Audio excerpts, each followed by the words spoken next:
Olá pessoal, bem-vindos de volta ao De Filme em Filme, e a gente vai falar agora da terceira sequência do filme Carrie, do De Palma. Como a gente já observou nos outros, a gente está estudando muito como esse diretor filma, como ele pensa essas coisas, né? Eu não usei algumas coisas que são muito comuns ao De Palma, tipo duplo dióptro, né? Ou split focus, quando você tem dois elementos em cena e os dois estão focados, com o centro dele desfocado, é uso de lente, enfim. Eu queria que a gente prestasse atenção hoje na trajetórias e movimentos. Como cada cena tivesse um tema interno, né? Um tema do filme em si, mas existe também um tema estético. E, idealmente, eles estão se encontrando, ou pelo menos se tocando. Né? Hoje eu acho que eu defenderia que o tema aqui é trajetória e movimento. Como que o De Palma vai fazer um desenho quase que como um mapa, né? E ele vai fazer com que as trajetórias, as diversas trajetórias, os diversos pontos de vista vão se encontrando. Ele vai fazer isso em dois movimentos. Talvez começar com um plano sequência, como a gente viu aí na semana passada, como a gente viu na anterior. E depois ele faz um corte, então a gente vai analisar novamente duas sequências, né? Como a gente tem pensado. Na verdade, que eu acho que seria um mesmo. E como que ele vai pegar esses elementos todos e vai fazer eles convergirem para um ponto e organizar toda a confusão que está nessa cena. Vamos lá? Eu quero falar de um plano sequência que, inclusive, acho que o próprio De Palma já afirmou que é a cena mais difícil para ele, tecnicamente, de fazer esse filme. E é uma cena pela qual ele lutou muito. Então vamos nós. Existe um fascínio pelo mecanismo, pela mecânica das coisas na cena.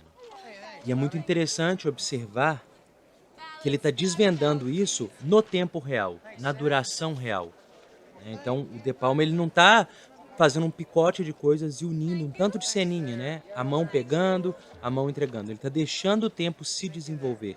Ele está observando um processo e um certo mecanismo, quase que uma fórmula matemática, e ele vai mostrar para a gente o resultado disso. Olha como ele acompanha essa personagem e olha o que ela está fazendo, né? Ela está pegando os votos das pessoas e ela vai agora... O De Palma vai filmar agora, olha que interessante, né? A trapaça. Olha que interessante, como ele não corta a cena, né? Para um plano detalhe, algo do tipo. Como ele filma isso no tempo, né? Como na primeira sequência que a gente comentou, né? Como ele vai usar essa questão da temporalidade. Muito interessante, quase como se fosse um truque de mágica, assim, que ele está revelando pra gente. Né? Nessa questão da trapaça, do roubo e tudo mais. E é uma lógica mesmo, tem um vetor ali de pensamento cinematográfico. Né? Como a cena ela vai somando as coisas da trapaça para o contato com outra personagem. A complexidade de filmar isso é gigante. É realmente um balé, como é típico. E ele começa a seguir um fio. Olha que interessante isso, né? Ele começa a colocar outros elementos que estão dialogando com isso. A personagem que quer ajudar a personagem que vai ser torturada agora. Né? Então você começa a observar uma lógica matemática brilhantemente técnica do De Palma aqui. Uma coisa rara de se ver e que a gente vivencia, né? Lá, olha como ele está revelando uma maquinária, desde a trapaça até o fim do golpe, né? Então ele está realmente revelando, pensando isso tudo. Olha que legal como ele faz isso num plano só, ele revela isso e ele te apresenta a lógica por trás disso e qual vai ser a resolução. Ele já encena o que vai acontecer quando os votos forem contados e a Carrie for receber isso. Então, olha como ele agora vai levando o nosso olhar para um outro lugar ainda. Olha lá, a votação, o resultado da votação. Agora ele cortou, né? E vai para a câmera lenta. Ele volta para aquela mesma dinâmica do sonho e do pesadelo. Então ele vai trabalhar agora com a câmera lenta numa trajetória muito brilhante. Ó.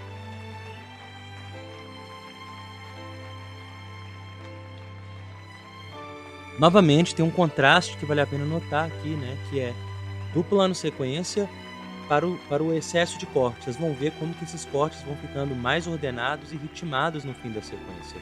É muito interessante essa construção realmente Hitchcockiana do tempo, né? Primeiro na duração longa, depois nessa fragmentação, né? Um tanto de ceninha junta para dar ritmo. É muito interessante. Ela passa por todos os algozes, os afetos, os olhares durante todo o filme, né?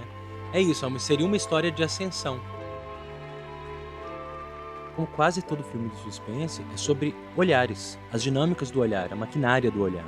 O jogo de olhares, o que se olha, como se olha, quando se olha, quem olha para quem, né?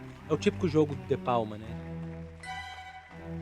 Então, assim, a gente tem toda essa construção, né, para chegar na nossa última sequência, a sequência que a gente vai discutir semana que vem, né, a sequência mais emblemática, na verdade, do Carrie a Estranha. Então, novamente, e é muito interessante isso daí, né? Como agora ele vai desenhar a perspectiva de vários personagens ao mesmo tempo e os desenganos, né? Tudo em câmera lenta. Então, ele transforma o caos em ordem pela câmera lenta. Isso é muito típico do De Palma. Ele usa a câmera lenta para que a gente consiga perceber as reações, os tempos, os tons de todos os personagens e as ameaças, né? Olha isso, é muito brilhante como ele faz isso. Ele filma como se fosse uma cena de sexo, né? Como se fosse uma preliminar. Como o que ele tem feito o filme inteiro, né?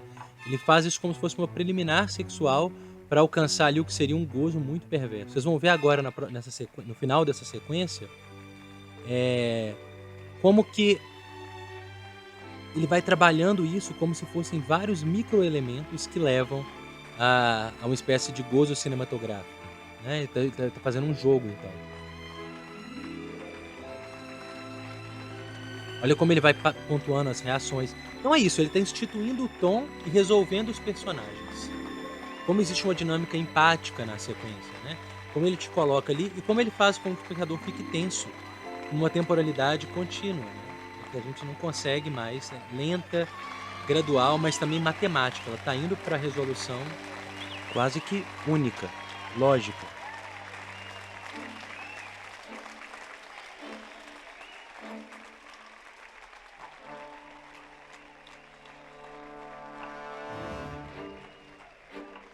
Isso é muito brilhante. Olha como ele filma isso, o tempo das coisas que ele coloca. É uma cena muito do De Palma, né? Você consegue perceber isso, né? E como ele vai desenhando elementos que ajudam o nosso olhar a ligar o fio, né? A faixa branca, a corda, a percepção da personagem. Nós já sabemos. Então ele está colocando um elemento a mais Hitchcockiano, mas de uma forma puramente de palmiana. Ou seja, com as câmeras lentas, com essa quantidade complexa de elementos acontecendo ao mesmo tempo. Os enganos, olha lá, a professora achando que ela vai rebelar, né? Ou seja, o que o meu olhar lê do olhar do outro que está lendo um outro ponto do universo, né? Isso é muito brilhante, é muito refinado isso no cinema do De Palma. É muito potente. Olha lá, a fita branca que encerra a lógica dela. Olha a potência de uma cena dessa. Olha como todo elemento é matematicamente calculado para ajudar no olhar da personagem e no nosso. Né? Olha lá, o vermelho na professora, o verde na outra personagem, né? Olha lá, ela vai entender que esse beijo vai ser um problema para outra. Olha como como ele vai desenhando a complexidade dessa sequência, né? E finalmente, olha lá, novamente, como se fosse uma operação matemática. 1 mais 1, 2, mais 2, 4. Como o olhar vai alcançando. Então, ele está reproduzindo ali o olhar. Só que em vez de ir pro óbvio, olha como ele trabalha com silhuetas. Ele está constantemente reinventando as imagens. E aqui a gente vai pro desfecho, o único desfecho possível da sequência.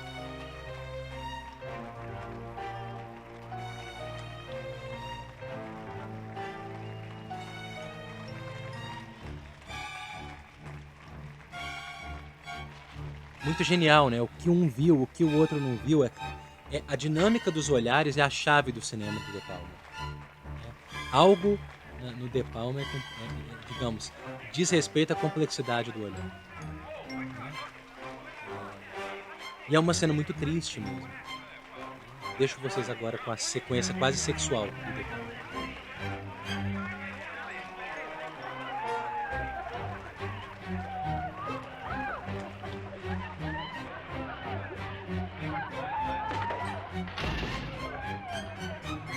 Então é isso aí, pessoal. Espero que vocês tenham gostado da análise. Né? É uma sequência muito impressionante mesmo. Dificílima de ser executada. Né? Só pensar o trabalho de foco, né? De foquista, de movimentação, a equipe movimentando aquela câmera, para além do pensamento, né? Da cena em si, né? Dessa espécie de mapeamento da cena, que é extremamente complexo, né? Conjugar todos esses movimentos, esses atores e atrizes para chegar nesses pontos, né? Esses planos sequências, câmera lenta, enfim. Né? Você ainda tem esses problemas e questões técnicas, né? Que não podem ser esquecidos. Mas é isso aí, semana que vem a gente tem a cena mais emblemática do Carrie a Estranha, que a gente vai fazer uma análise dela também. Até a semana que vem.